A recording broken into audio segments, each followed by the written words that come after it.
Hello, it's Alok Jha here. I host Babbage, our weekly podcast on science and technology. Welcome to Editor's Picks. You're about to hear an article from the latest edition of The Economist. Enjoy.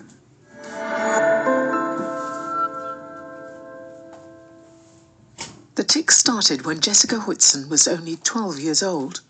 Over time, her condition worsened until she was having whole body fits and being rushed to hospital. But her local hospital in Durham, England, was dismissive, suggesting she had anxiety, a mental health condition, and that she was probably spending too much time watching videos on TikTok. Her mother describes the experience as belittling. In fact, Jessica had an autoimmune condition brought on by a bacterial infection with streptococcus. The condition is known as Pediatric Autoimmune Neuropsychiatric Disorders Associated with Streptococcus, or PANDAS. When the infection was identified and treated, her symptoms finally began to improve. Miss Whitson is not alone in having a dysfunction in the brain mistaken for one of the mind. Evidence is accumulating that an array of infections can in some cases trigger conditions such as obsessive-compulsive disorder, tics, anxiety, depression, and even psychosis. And infections are one small piece of the puzzle. It's increasingly clear that inflammatory disorders and metabolic conditions can also have sizable effects on mental health, though psychiatrists rarely look for them.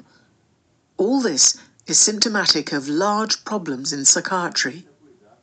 A revised understanding could have profound consequences for the millions of people with mental health conditions that are currently poorly treated.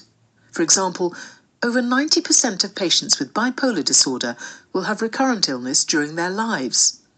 And in children with obsessive-compulsive disorder, or OCD, over 46% don't achieve remission. Some 50 to 60% of patients with depression eventually respond after trying many different drugs. For some in the profession, a deeper understanding of the biology of mental health, tied to clear biological fingerprints of the kind that might come from a laboratory test, will lead to more accurate diagnoses and better targeted treatments. The field of psychiatry has historically been focused around the description and classification of symptoms, rather than on underlying causes. The Diagnostic and Statistical Manual of Mental Disorders, or DSM, sometimes known as the Bible of Psychiatry, emerged in 1952 and contains descriptions, symptoms, and diagnostic criteria.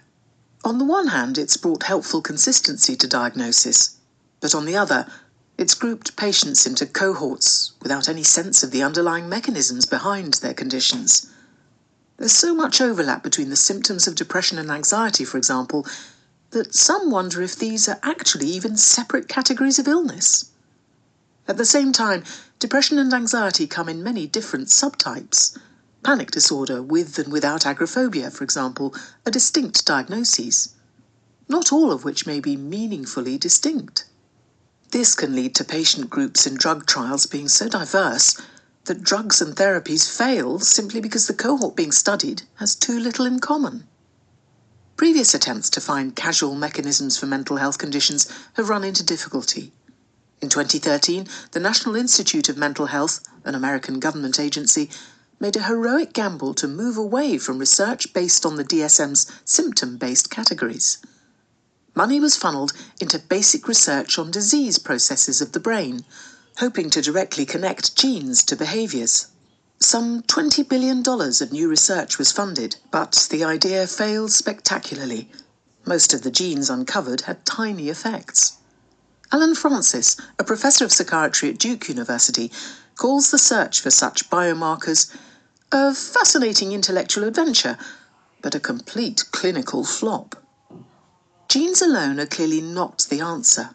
Ludger Thiebarts van Elst, a professor of psychiatry and psychotherapy at the University Hospital Freiburg in Germany, says that many different conditions such as schizophrenia, attention deficit hyperactivity disorder, or ADHD, anxiety and autism can be triggered by the same genetic disorder, 22q11.2, caused by the loss of a small piece of chromosome 22. Despite this counsel of misery, a shift in psychiatry is potentially on the horizon. Some of this is coming from a revived interest in finding neurological biomarkers with ever more sophisticated technology. In addition, there's a greater understanding that some mental health conditions actually have triggers or roots which need to be treated as medical conditions rather than psychiatric ones. A key moment came in 2007, when work at the University of Pennsylvania showed that 100 patients with rapidly progressing psychiatric symptoms or cognitive impairments actually had an autoimmune disease. Their bodies were creating antibodies against key receptors in nerve cells known as NMDA receptors. These lead to brain swelling and can trigger a range of symptoms including paranoia, hallucinations, and aggression. The disease was dubbed anti-NMDA receptor encephalitis. Most important of all, in many cases it was treatable by removing the antibodies or using immunotherapy drugs or steroids. Studies of patients having a first episode of psychosis have found that between 5% and 10% also have brain-attacking antibodies. It seems likely that in rare cases, OCD can be caused by the immune system too. This is seen in the childhood condition PANDAS, with which Ms. Whitson was diagnosed in 2021. But it's also sometimes found in adults. One 64-year-old man reported spending an extraordinary amount of time obsessively trimming his lawn, only to look back on his behaviour the next day with feelings of regret and guilt. Researchers found these symptoms were being caused by antibodies attacking the neurons in his brain. More recently, Belinda Lennox, head of psychiatry at the University of Oxford, has conducted tests on thousands of patients with psychosis. She's found increased rates of antibodies in the blood samples of about 6% of patients, mostly targeting the NMDA receptors. She says it remains unknown how a single set of antibodies is capable of producing clinical presentations ranging from seizures to psychosis and encephalitis. Nor is it known why these antibodies are made, or if they can cross the blood-brain barrier, a membrane that controls access to the brain. She assumes, though, that they do, preferentially sticking to the hippocampus, which would explain how they affect memory and lead to delusions and hallucinations. Dr. Lennox says a shift in medical thinking is needed to appreciate the damage the immune system can do to the brain. The million-dollar question, she says, is whether these conditions are treatable. She's now running trials to find out more. Work on patients with immune-driven psychosis suggests that a range of strategies, including removing antibodies and taking immunotherapy drugs or steroids, can be effective treatments. Another important discovery is that metabolic disturbances can also affect mental health. The brain is an energy-hungry organ, and metabolic alterations related to energy pathways have been implicated in a diverse range of conditions, including schizophrenia, bipolar disorder, psychosis, eating disorders, and major depressive disorder. At Stanford University, there's a metabolic psychiatry clinic where patients are treated with diet and lifestyle changes, along with medication. One active area of research at the clinic is the potential benefit of the ketogenic diet, in which carbohydrate intake is limited.